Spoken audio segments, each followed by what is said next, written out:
Arkadaşlar merhaba, ben Ömer Kılıç, kanalıma hoş geldiniz. Bugün araç tanıtım videosu ile karşınızdayım. Bugünkü aracımız Skoda Octavia. Skoda Octavia 2019 model makyajlı kasa 1.6 115 beygir DSG şanzımana sahip. Bu aracımızı yakından görsel olarak göreceğiz, tanıyacağız ve sonra bu araca muadil olarak Megane 1.5 115 beygir ikon paketini mi alırsınız ya da 1.5 120 beygir Focus titanyum paketini mi alırsınız? Bununla ilgili de anlatmış olacağım, sohbet etmiş olacağım. Şimdi araçlarımızı görsel olarak görelim. Görsel olarak gördükten sonra biz Octavia'mızı yakından tanıyıp ve sohbetimize devam edelim. Şimdi görselleri görüyoruz arkadaşlar. Evet arkadaşlar, şimdi videomuza geçebiliriz.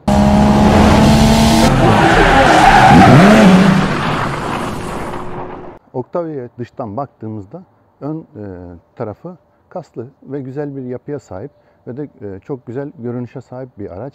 Yani otoritesini gösteriyor. Bir makam arabası hem de hafta sonu kullanabileceğiniz bir aile otomobili olduğunu gösteriyor. En çok sevdiğim şeylerden bir tanesi yola duyarlı sis farları. Sağa döndüğünüzde sağ tarafı aydınlatıyor, sola döndüğünüzde sol tarafı aydınlatıyor. Yine led farlar da bize çok güzel sürüş keyfi gece sağlıyor. İşte 300 bin civarındaki bir aracı kıyaslıyoruz. Yani Focus, Megane Icon'la Octavia'yı kıyasladığımızda bu da Style paket. Style pakete ek olarak iç ambiyans paket ve sunroof var. Yani 3 aracın da 300 bin lira olduğunu düşünürsek bu araçtaki artıları da anlatmış oluyoruz. Bu aracı da size tanıtmış oluyorum bu arada. Yine burada arkadaki bir camda sileceği olması. Yine bagajı açtığımızda da bagaj arka camla birlikte açılmasından dolayı da böyle kocaman bir bagaj alanına sahip olması bize artı olarak gösteriyor. Yine burada makam perdesi dediğimiz arkadan gelecek güneş ışınlarını da içeriye vermemiş oluyor. Bu da bir artı olmuş oluyor Skoda Octavia'yı alabilmemiz için. Arkadaşlar şöyle anlatabilirim size.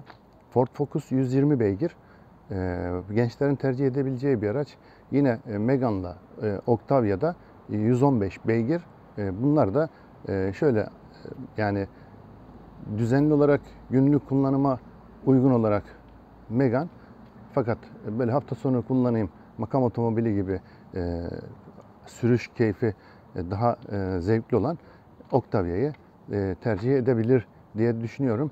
Genellikle filo firmalarının tercih ettiği Megane, onun yanı sıra da yine filo firmaları çok tercih ediyor ama üst düzey yöneticilere verdiği bir araç Octavia'da. Octavia'nın da bu özelliği, yani onun ağır bir yapısının, kaslı bir yapısının olmasından ileri geliyor. Yakıt tüketimine gelince arkadaşlar, yakıt tüketimi hemen hemen de benim gördüğüm kadarıyla hepsi yani 7.6 nokta ile 7 nokta arasında, fakat Octavia'nın ilk kalkışlarda biraz fazla yakıyor. Ama onun haricinde o da ortalamayı, biraz uzun yol yaparsanız ortalamayı 6 ile 7 arasında bulabiliyor. Megane o konuda biraz daha etkili, yani yakıt konusunda. Onun yakıt biraz daha az gözüküyor. Fakat Focus'a gelince, Focus da çok seri ve çok atik olduğu için Focus da biraz fazla Megane'a göre yakıyor. Yakıt tüketimi bana göre en iyisi bu kategorinin içinde Megane. Uzun yolda denemek isterseniz, uzun yolda zaten bir araç kendi hızını aldıktan sonra o süratle gider. Ama frenlemeye gelince en iyi frenleme sistemi yine Octavia'dadır diyorum. Yine sıralamayı da Focus'la Megane'ı aynı kategoride, aynı şeyde tutuyorum. Ama şehir içi kullanımda dediğim gibi her zaman bence Megane biraz daha farklılık gösteriyor. Megane'ı biraz daha rahat kullanırsınız gibi geliyor. Skoda Octavia'da yol sesi çok fazla gelmiyor ama zorlandığı zaman motor sesi biraz farklı geliyor diğer araçlara göre. Yani bu araçlar eşleştirdiğimiz Ford Focus bir de Megane, o üç aracın arasında bunun sesi biraz daha farklı. Passat'a benziyor sesi. Zaten aynı fabrika, aynı motoru kullandığı için. Fakat yol tutuşu olarak değil de serilik olarak konuşursak aynı yani bu DSG şanzıman olmasına rağmen Ford Focus yani ilk kalkışlarda daha hızlı. Onun şanzımanı benim daha çok hoşuma gidiyor. Fakat ikinci sırada yine bu gelir. Üçüncü sıraya da Megane almış oluruz. Yani Megane'ı bu kategoriye koyduğumda Megane biraz daha yavaş değil de hızlı hareket eden bir araç. Yani Megane bu kategorinin içinde şehir içi kullanıma uygun daha hızlı bir araç. Yani bunu filo firmaları iş için kullanılan bir araç diyeyim. Bunu hem aile arabası hem de iş için kullanabilirsiniz. Özel günleriniz için kullanabilirsiniz. Skoda Octavia'yı ben o kategoride çok seviyorum. Evet, Octavia'nın iç mekanına geldiğimizde iç ambiyans dediğimiz bu kapı kollarındaki renkli aydınlatmalar var. Bej, krem rengi bir koltuk ve ön konsol alt kısmı kullanılmış. Bu araca çok doluluk ve çok hoş bir görüntü sağlamış. Ön kokpite baktığımızda yine spor, altı düz bir direksiyon karşılıyor bize. Yine burada multimedya sistemimiz ve klima sistemimiz, DSG şanzımanımız. Yani çok sade ve hoş duruyor. Açılır tavanımız yani sunroofumuzda araca güzel bir görüntü sağlamış diyebilirim. Arkadaşlar şimdi burada anlatmak istediğim şu. Burada 300.000 TL'lik bir bütçemiz var. Biz bu bütçe içerisinde hangi aracı tercih ederiz diye düşünürsek burada herkesin farklı düşüncelere sahip olduğunu görmüş oluruz. Çünkü 120 beygirlik Focus bence gençlerin tercih edebileceği bir araç. Neden?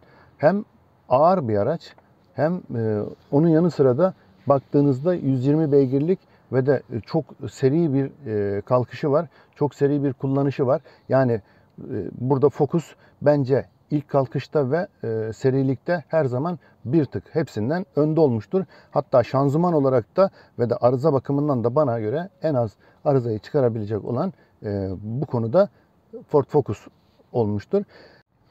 Octavia'yı tercih etme sebebiniz de şu olabilir. Eğer siz daha önce Jetta kullanmışsanız ya da Volkswagen grubu kullanmışsanız bu lükslükte yani bu ağırlıkta, bu güzellikte Octavia'yı tercih edersiniz. Çünkü benim gördüğüm kadarıyla yani Volkswagen kullanıcısı ya da atıyorum Skoda kullanıcısı genelde bu tür araçları tercih eder. Hatta Seat kullanan kişiler de yine bu gruptaki araçları tercih eder.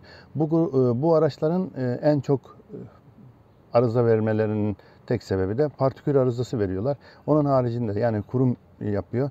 Onun haricinde pek Skoda Octavia'nın size şanzıman olarak da ya da başka arızalardan dolayı da çok sorun çıkaracağını düşünmüyorum. Octavia'yı da makam arabası olarak yani görünüş olarak çok tercih edilen bir araç bu fiyat aralığında diyebilirim. Megane'a geldiğimizde arkadaşlar Megane'da yani yakıt tüketimi olarak bence o 3 içinde en az yakıt tüketimi olan araç olabilir. Bunu da onun için tercih edilebilir diye düşünüyorum. Yani burada yakıt tüketimine önem veren bir kişi de yani bu 3 aracın içinde bence Megane'ı tercih eder. Megane satılma bakımından olsun ya da ne bileyim şehir içi kullanımına uygunluğu bakımından da bence Megane daha fazla tercih edilir. Megane'ın şanzıman olarak diğer iki araca göre biraz daha zayıf kaldığını ve de onlara göre daha fazla arıza çıkaracağını tahmin ediyorum. Octavia'nın diğer iki araca göre en çok eksi olarak görebileceğim özelliği elektronik el frenin olmaması. Böyle bir el frenin olması gerçekten Octavia'ya yakışmadı diye düşünüyorum. Super B'de kullanılan buradaki makam perdelerini bu araçta kullanılabilir de çok fiyat farkı olacağını zannetmiyorum ama bunda kullanmamış. Arkadaki camdaki kullandığım perdeyi buraya da iki tane perde kullansaydın gerçekten güzel olurdu diye düşünüyorum. Yani bu aracı çok anlatmaya gerek yok. Görsel olarak size göstersem yeterlidir diye düşünüyorum. Çünkü araç gerçekten güzel ve hoş. Kullanımı çok rahat, çok ve güzel.